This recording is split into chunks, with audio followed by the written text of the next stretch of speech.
Hello, it's me. Darling girl, let's talk for good vibe. Hello mga kalingap mga ka-jump car, shout out. Mag-reaction tayo kagabi nako. Gumawa ko ng video dahil walang karapag. Gumawa ko ng video na i-upload ko, sabi ko pagising ko, edit ko na lang, i-upload ko.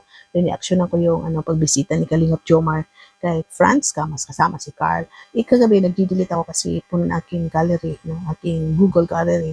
Hindi makapasok ko ng Gmail. Nasali pala siya dahil hindi ko siya, basta yun. Sa kaka-delete ko nasali kasi dinilit ko yung mga video. Ano na siya ba, ginawa ko siyang buo, di-edit ko siya sa InShot at nasali siya doon sa ibang dinilit ko. Hindi ko napansin. Nakita ko siya kagabi, sabi ko, ayan, safe yan. Yung pala na-delete ko, sabi ko, ngayon, pagising ko kay sabi ko, gawa na lang ako ng video at para hindi tayo handa magpakita, ito na lang ginawa ko. Ano nga po? So dito, balikan natin itong paghatid nila Kalingap Jomar ng kanilang feeling doon sa Tarom. Kung naalala po natin doon sa vlog ni Carla na sabi ni Kalingap Jomar, Carla, bakit pa sa Tarom? So, baka gusto daw mag-ski, baka gusto maging barangay lang daw, Sabi ni Carla, hindi tayo, mananalo dyan, Sabi nga ni Carla, sagot niya. Pero alam niyo guys, para sa akin, kung pagdating ng panahon, ito si Carla is tuloy-tuloy ang kanyang pagsuporta, pa-feeding dyan sa Tarom, at magkaroon siya ng mga ibang programa, for sure, pag tumakbo yan ng ski, papasok yan, mananalo yan.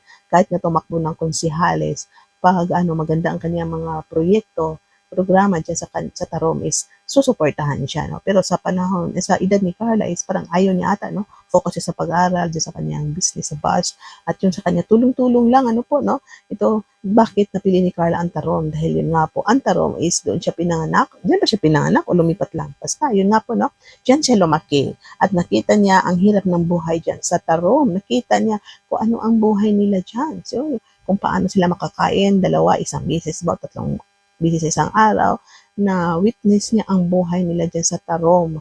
Yung hanap buhay, yung pagkain dyan, ano ang sitwasyon. Kaya siguro nasa puso ni Carla, pag ako yung nakakahon sa hirap, tutulungan ko ang aking mga kapitbahay, kamag-anak, kaibigan sa Tarom. Kaya tuwing pa-feeling niya ng John Carl is Tarom ang napili niya. Maganda yan, bago ka tumulong sa kabilang baryo, tumulong ka muna sa kapitbahay mo. Ayan po. Magandang programa ni Carla dyan sa kanyang, sa kanyang pag-charity, ang Tarom ang kanyang napili.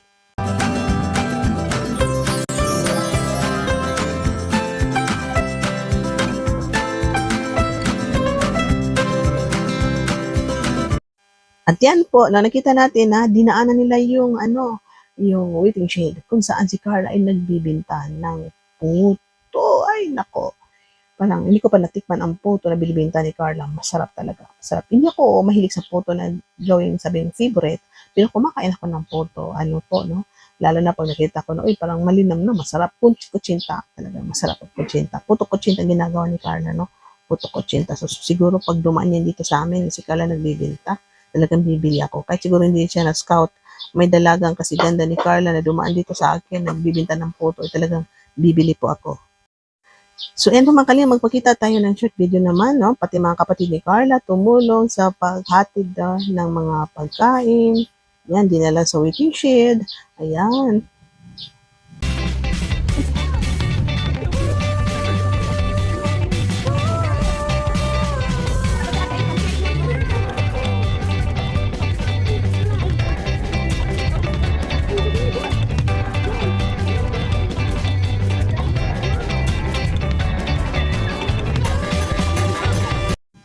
Ayan po, nakita natin ang mga bata, excited sila sa pagkain, excited sila sa Jollibee, C3 ata yan, pinamigay. At siyempre, ang mga magulang excited dahil makakatanggap naman sila ng groceries.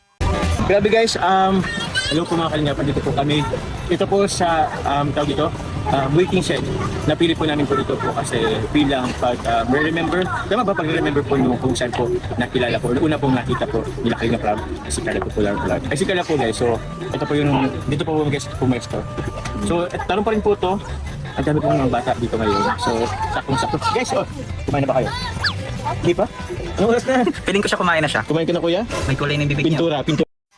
So, hindi lang pagkain ang pinamigay nila, kundi siyempre may programa rin ang Jomcar, sayawan ng mga kabataan, bibigyan ng something, sa sino ang pinakamagaling sumayaw, ito si si Amber nandiyan, no? Parang choreographer, no, na masaya. Tingnan natin ang jump car. So, maya, mga kapatan, may mga palaro pa.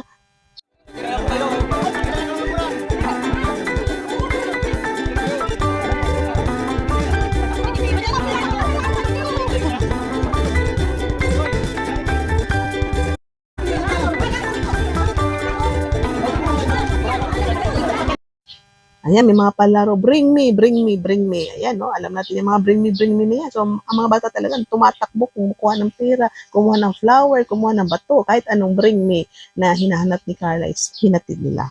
Si Kalingap Jomar ta si Amber. Ayan. Sino ito maroon mag-Brazilian dance? Ay, Brazilian dance! Ay, grabe.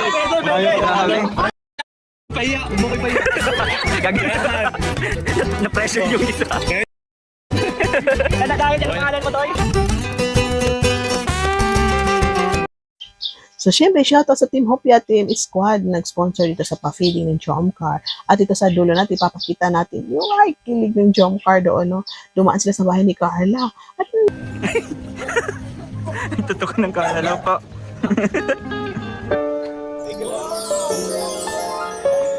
Yes po. Hello po. Ang ganda naman dito. magmano ka. Yan po, no? Ano yun nila yun. I mean, joke nila yan. No? Alam naman natin na kahit ganyan is natutuwa na tayo. Natutuwa na tayo mga Kalingap ka-Jump Car. So, thank you po. Sana panoorin niyo aking vlog for today. Paki-subscribe po mga Kalingap. Paki-share. At huwag kalimutang mag-comment nga po kayo, no? Kasi malaking tulong yan sa ating notification. So, ang thumbnail po natin is bakit binalikan nila ni Carla ang lugar na yan? Ano ba ang meron dyan? Ano po, no? Ano ba ang meron dyan? Bakit binalikan ng jump car ang lugar na yan? Ano ba ang meron dyan? Yan po ating thumbnail for today. Ingat po. Bye-bye. God bless. And share my next reaction video. Darlay ni vlog ang boses ng jump car. Pingkalingap ang sigaw ng